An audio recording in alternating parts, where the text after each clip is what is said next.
Well, yesterday we welcomed a lot of people here. Some of you were present, but most of the people in attendance were not members of our parish, but friends and family members, co-workers of Jim Herod, our former organist and member. And we dedicated the new organ console, which was made possible for us by a generous bequest from Jim. And we had a dedicatory concert, and then we took a little intermission and came back into the church for his burial mass. And then we're going to do something very similar next Saturday for our dear Kate Klarkowski. And just want to say to Kate's daughter Diana, who's here today, how good it is to have you here, how comforting and encouraging it is to hear the voice of Ella, Kate's granddaughter. And we hope that you find some comfort in being with us here today. The loss of Kate was a real shock, and it was a compounding of other losses. Many losses that we have experienced in the last couple of years, from Kim Jacobson, Ed Andrews, to Larry Temple, Jim Herod, Dennis Adams, Joanne Woodland, and now Kate. And not only do we feel these losses personally, if we knew and loved those people, but we also feel them collectively. We feel them as wholes in the body of this community.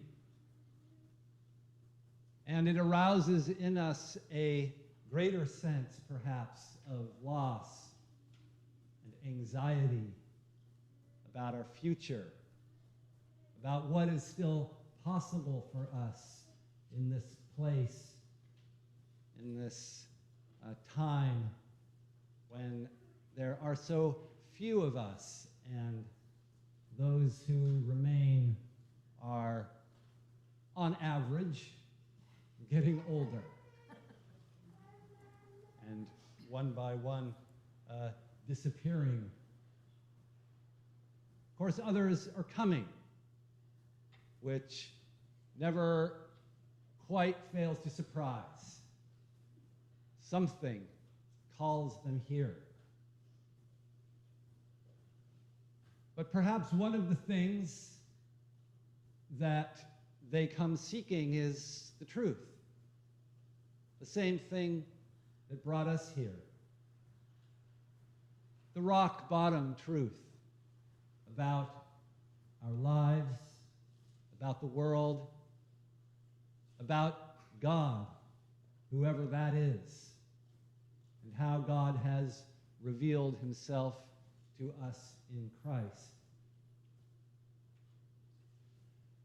And the Bible, for all its shortcomings, for all its impenetrability at times, for all the ways that it fails to speak to us or speaks to us in a language that we really struggle to understand, has the virtue of telling the truth. Sometimes that truth sounds like lament. It sounds like loss. It sounds like the end of things that were cherished, the passing away of things that were beautiful, the vanishing of hopes that seemed once so well-founded, so adamantine. And this reading today, actually both Our first reading and the psalm that is a response to that reading come out of the profound loss that the people of Judah experienced in the year 587, when Jerusalem, which had withstood for so long against the threats of various foreign empires, finally fell. It was sacked, burned, and its holy temple, the dwelling place of God, the place where his mercy and his justice abides upon the earth, was looted and destroyed. The leaders of the nation carried away into captivity, and God's chosen people reduced to vassalage, to the status of a minor, subject, tributary province of the Neo-Babylonian Empire. Out of loss comes lament. And ours is a nation that is not very good with either. But we live in times when the losses are mounting. Just ask the people of Florida. Just ask the people on the Gulf Coast of Texas. Ask the people up in Lake County. The losses keep mounting as the earth changes, as we struggle to keep pace with politics that are moving out of control in the direction of civil distrust, of resurgent superpower rivalry. The victories that we thought had been won and put behind us now seem fragile indeed. Victories over nature with an industrial economy that seemed once to hold out the promise of material abundance that would just grow and grow and grow without limit. And now we're up against the real limits that the earth imposes on us. Limits of the carrying capacity of the biosphere. Limits of the sinks of pollution that are available in the atmosphere, in the seas and the waters. With these limits come a sense of something we thought we could trust, something we thought might continue forever, but is now slipping out of our grasp. Do we have the courage to accept this loss? Do we have the courage to lament, to raise our voices in acknowledgement of the suffering that is going on in the world and the fear and anxiety that we feel in the face of an uncertain future?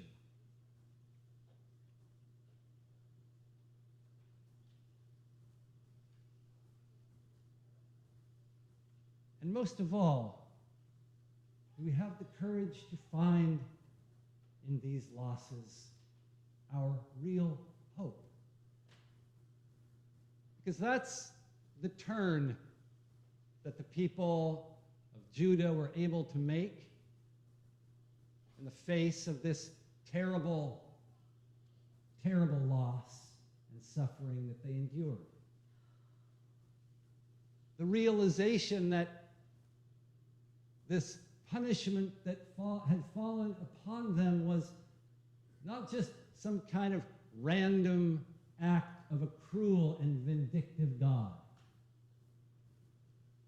but that they themselves were not entirely innocent, that they themselves had placed their trust in idols, which is to say, in something partial, something that may have had in itself a bit of the good, a part of the truth, a glimpse of the ultimate, but was not itself the ultimate,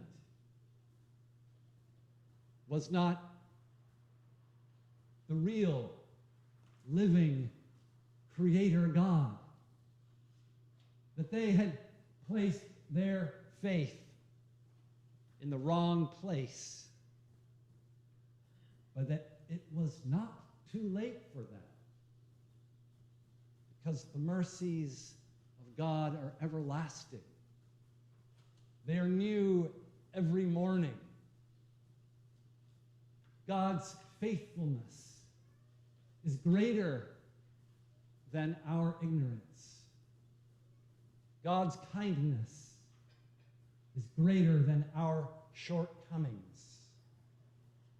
And that if we have the courage and the faith to wait,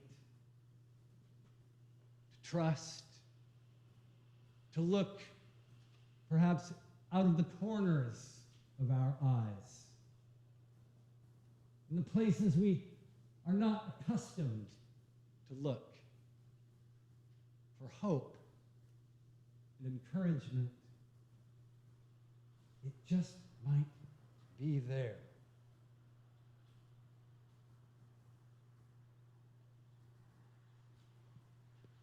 The apostles of Jesus asked for this kind of faith. It's important for us to recognize that in this gospel lesson today, it's the apostles who are speaking, not just the disciples in general. And the apostles aren't referred to very often in the Gospel of Luke, just in certain very key places. In the story of their naming in the first place, that out of all of his disciples, Jesus calls 12 to be the special messengers to carry his truth to the nations. And in this place, strangely enough. And then again, at the Last Supper, on the night before Jesus was betrayed. And so this suggests to us that perhaps when the apostles are asking Jesus to increase their faith, it's beginning to dawn on them where this road to Jerusalem is really leading them. That a time will come when it's going to be up to them to carry on. That Jesus won't be with them forever. Increase our faith. Add to our faith, Lord, they say. And he says, well, you see this mulberry tree here, this one with its incredibly deep tap roots, reaching down to find groundwater, maybe 100 feet below the surface of the earth. If you had faith like a mustard seed, you could say to this tree, be uprooted and planted in the sea, and it would happen for you.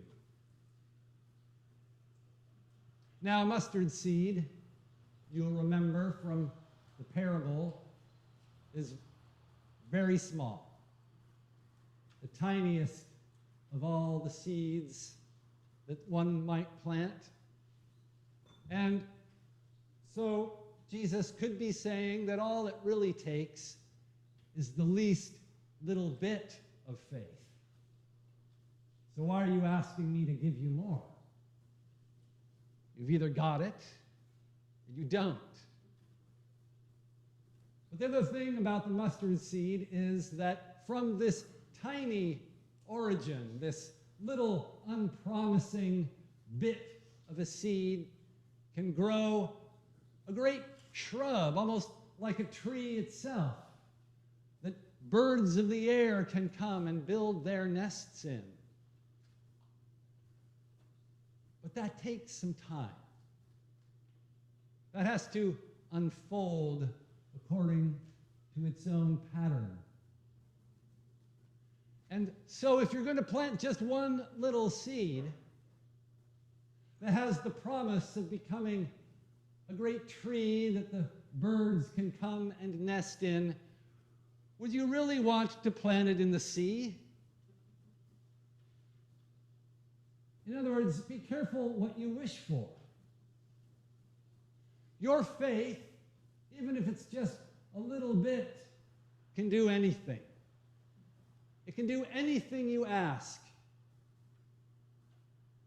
So, ask for the right thing. And as if to underscore the point, he tells a further story, it begins with a question. When your servant comes in from the field, having worked out in the field all day, you don't say to him, come and sit down and have dinner with me. You say, put on your apron. Your work isn't done. I'm hungry, serve me, and when I've had my fill, then you will also have yours. In other words, when you seek faith, the faith that can accomplish anything you ask, please make sure that it's not just your own will that you are seeking to serve. Serve God's will. And then you won't just be planting your mulberry tree in the sea where the salt's going to kill it in short order and you can't even get out to the fruit to harvest it unless you have a boat. What would be the point of that? Don't be surprised if the beautiful temple you built to worship God gets destroyed by neighboring empires. That's what neighboring empires tend to do. Don't lose your faith just because this great industrial economy that you built turns out to be devouring the very basis of life on earth. Maybe it was just a mulberry tree you planted in the sea to serve your own interests. And it really didn't have very much to do with God's will for you.